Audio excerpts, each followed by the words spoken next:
Cette série de vidéos propose des portraits approfondis des divers événements marquants de l'histoire. Cette vidéo aborde le procès de George Stinney Jr., un sujet à la fois sensible et chargé d'histoire. Je tiens à souligner que cette vidéo n'a aucune attention raciste ni politique. Mon objectif est de présenter des faits vérifiés et documentés avec rigueur. Toutes les sources utilisées pour la réalisation de cette vidéo sont disponibles dans la barre de description. Je vous invite à visionner ce contenu avec respect et discernement. Bon visionnage.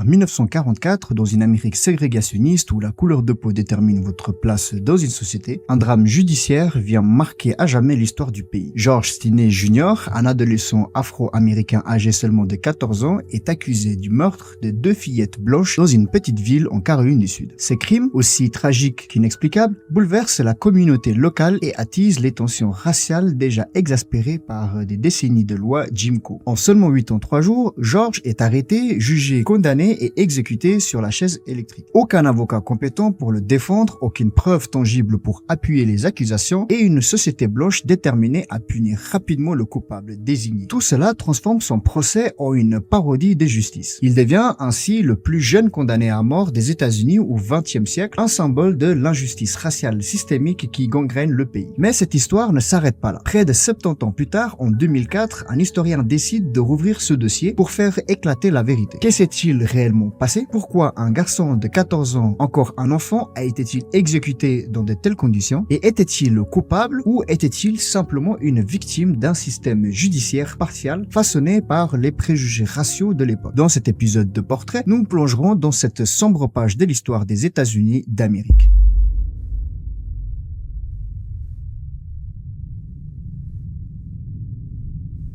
Le 23 mars 1944, dans la petite ville ouvrière d'Alcooloo, en Caroline du Sud, George Stinney, un jeune garçon noir de 14 ans et sa sœur aimée jouent innocemment près d'une voie ferrée. Ce lieu, pourtant banal, porte une signification bien particulière. Dans cette Amérique ségrégationniste des années 1940, la ligne de chemin de fer d'Alcooloo ne sert pas que à relier les villes. Elle matérialise une frontière invisible mais indépassable entre les quartiers noirs et les quartiers blancs. La ségrégation raciale imposée par les lois Jim Crow encadre rigoureusement chaque aspect de la vie quotidienne. Ces lois ne se limitent pas que à une séparation physique dans l'espace public comme les écoles ou les hôpitaux. Elles renforcent également une hiérarchie sociale et raciale où les Afro-Américains sont systématiquement relégués à une position d'infériorité. À Alcooloo, cette division est encore plus visible. Des quartiers noirs pauvres et éloignés des infrastructures, tandis que de l'autre côté, on a des espaces réservés aux blancs qui bénéficient des meilleures ressources et des meilleurs équipements. C'est dans ce contexte qu'apparaissent les 2 fillettes blanches, Betty Joan, âgée de 11 ans, et Mary Emma, âgée de 8 ans. Leur présence dans le quartier noir est en soi un événement surprenant. À cette époque, il est rare, voire inconcevable, que des blancs s'aventurent dans des zones habitées par des noirs, même pour des raisons banales. Pourtant, ce jour-là, les 2 fillettes s'approchent de George et Aimee pour leur poser une question simple, mais qui marquera tragiquement l'histoire. Elles souhaitent savoir où trouver des fleurs locales appelées Maypop. Le bref échange qui s'ensuit est anodin. George et Aimee répondent poliment qu'ils ne savent pas où trouver ces fleurs. Puis les 2 groupes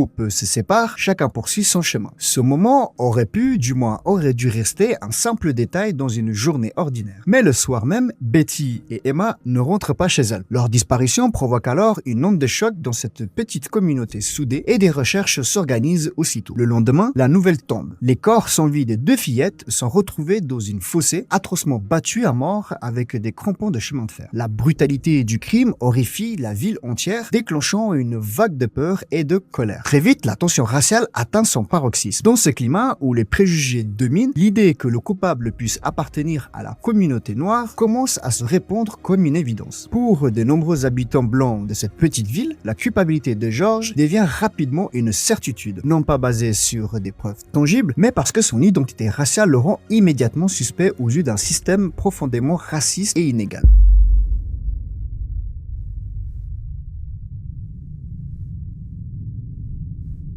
La police de la petite ville d'Al-Koulou, animée par l'urgence et la pression sociale exercée par les habitants blancs, ne tarde pas à arrêter Georges. Son statut de dernier témoin à avoir vu les deux fillettes vivantes suffit à le désigner comme le principal suspect dans une société où la présomption d'innocence est souvent inaccessible aux Afro-Américains. Georges, âgé seulement de 14 ans, est rapidement inculpé pour homicide avec préméditation. Cette arrestation marque le début d'une procédure judiciaire expéditive, symptomatique d'un système de justice profondément biaisé. À peine 3 mois après l'événement tragique, le 24 mars 1944, le procès s'ouvre dans le comté de Clarendon. L'audience est choquante par sa breveté. En seulement 3 heures, tout est bouclé. L'avocat commis d'office, un homme blanc, n'offre aucune défense significative à Georges. Il ne remet pas en question les accusations, n'exige aucune expertise supplémentaire, ni même d'enquête approfondie sur les circonstances du crime. Son silence laisse l'impression que le sort du jeune garçon est scellé avant même que le procès ne commence. Le jury, composé exclusivement d'hommes blancs, délibère durant à peine 10 minutes avant de rendre le verdict final. Coupable. La sentence est sans appel. Georges est condamné à mort par électrocution. Ces jugements reposent sur des aveux prétendument obtenus de l'adolescent, mais réalisés sans la présence d'un avocat ni de ses parents et dans des conditions qui suscitent de graves doutes quant à leur validité. Dans le contexte de l'époque, les témoignages ou les déclarations des Afro-Américains étaient fréquemment dévalorisés ou ignorés, surtout face à des accusations émanant de la communauté blanche. Ce procès ne respecte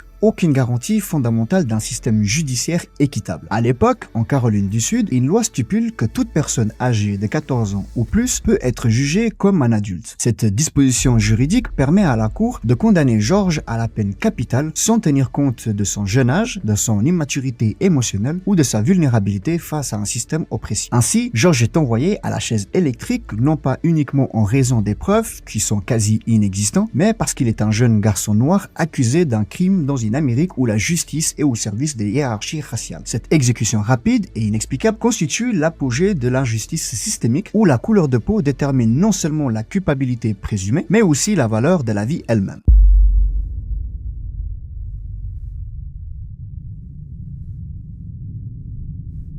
Ce procès, pour en saisir toute la portée, doit être placé dans le contexte de l'Amérique ségrégationniste des années 1940. Si l'abolition de l'esclavage en 1865 à la suite de la guerre de sécession marque un tournant historique, elle n'a pas aboli les discriminations systémiques à l'égard des Afro-Américains. Certes, le 13e amendement interdit l'esclavage, le 14e garantit la citoyenneté et le 15e promet le droit de vote sans distinction de race. Cependant, la mise en pratique de ces principes rencontre une résistance farouche, notamment dans les anciens États confédérés. Au lendemain de la reconstruction, des stratégies politiques et sociales sont mises en place pour maintenir la suprématie blanche. Les Afro-Américains, bien qu'émancipés sur le papier, se retrouvent exclus du système par des lois et des pratiques discriminatoires. C'est dans ce contexte qu'émergent les lois Jim Crow adoptées dans de nombreux États du Sud. Ces lois instaurent une ségrégation rigide dans tous les aspects de la vie quotidienne. L'école, transport public, les hôpitaux, les restaurants et même les cimetières. Elles reposent sur le principe dit séparés mais égaux, une doctrine qui prétend offrir des services équivalents tout en maintenant une séparation stricte entre les communautés. En réalité, ce principe ne fait que légitimer une hiérarchie raciale où la communauté blanche conserve tous les avantages matériels, sociaux et politiques. Les infrastructures désignées aux Afro-Américains, les écoles, les logements ou les hôpitaux, sont systématiquement sous-financées et de qualité inférieure. Plus encore, cette ségrégation n'est pas seulement institutionnelle. Elle s'accompagne d'un climat de violence et d'intimidation. Les lynchages, les menaces et les arrestations arbitraires servent à maintenir un ordre social qui relègue les Afro-Américains à une citoyenneté de seconde classe. Cette hiérarchisation s'étend également au domaine juridique. Les tribunaux, largement dominés par des juges, des jurés et des avocats blancs, fonctionnent comme des instruments au service de la suprématie blanche. Pour un Afro-Américain accusé d'un crime, réel ou supposé, le système judiciaire n'offre aucune garantie d'équité ou de justice. La simple accusation d'un blanc, même sans preuve solide, suffisait souvent à entraîner une condamnation.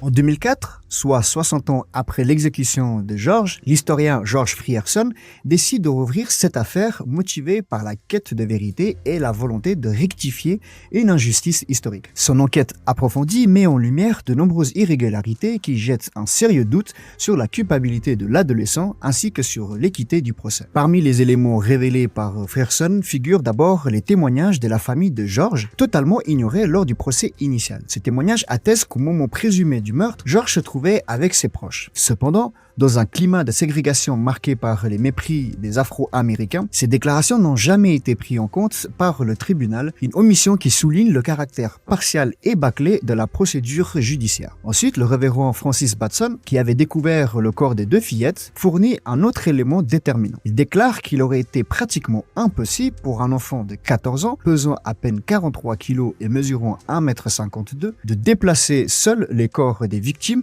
jusqu'au fossé où ils ont été retrouvés. Ces observations soulèvent des questions majeures sur la version officielle des événements et sur l'absence d'une enquête approfondie pour explorer d'autres pistes potentielles. L'un des points les plus accablants est lié aux aveux obtenus de George. Ces aveux, qui constituent la pièce maîtresse de l'accusation, ont été extorqués sans la présence d'un avocat ou de ses parents. Le jeune garçon, isolé, vulnérable et soumis à la pression des enquêteurs, n'avait aucune capacité de se défendre. Cette méthode, qui va à l'encontre des droits fondamentaux, renforce l'idée que le procès n'est qu'une mascarade désignée à satisfaire une opinion publique avide de vengeance. En 2014, soit 70 ans après les faits, les efforts de Frierson aboutissent à une division judiciaire. Un juge annule alors la condamnation de George, concluant que le procès de 1944 avait volé les principes fondamentaux de la Constitution américaine. La décision souligne l'insuffisance des preuves et l'absence flagrante d'un procès équitable. Bien que cette annulation ne puisse réparer l'injustice subie par George et sa famille, elle constitue une reconnaissance officielle de l'échec systémique qui a conduit à la mort d'un adolescent innocent.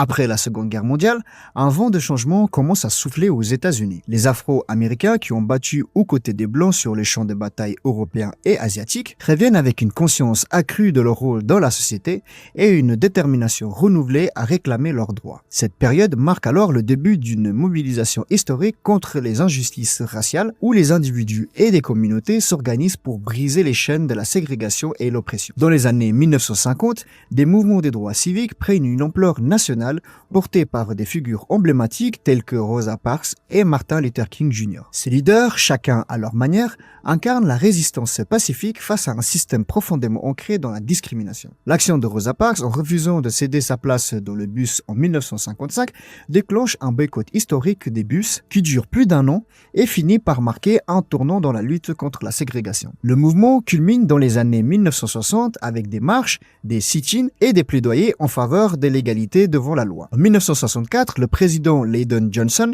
signe la Civil Rights Act, une loi qui interdit la discrimination fondée sur la race, la couleur, la religion, le sexe ou l'origine nationale dans les espaces publics et les lieux de travail. Cet acte législatif met fin officiellement à la ségrégation légale, un pilier du système Jim Crow qui avait dominé les États-Unis du Sud pendant près d'un siècle. Cependant, malgré ces avancées légales, l'histoire de George reste un rappel poignant et douloureux des violences systémiques subies par les Afro-Américains durant cette période. Elle illustre des limites du progrès législatif face à des décennies de préjugés raciaux profondément ancrés. En ce sens, cette histoire ne se limite pas qu'à son époque. Elle résonne aujourd'hui encore comme un appel à la vigilance et à la poursuite de la lutte pour une justice véritable. Les victoires du mouvement des droits civiques, bien que historiques, ne suffisent pas à effacer les traces d'un passé marqué par l'inégalité. Elle rappelle que le combat pour l'égalité des droits est un effort intergénérationnel où chaque victoire doit être consolidée et chaque injustice exposée pour éviter qu'elle se répète.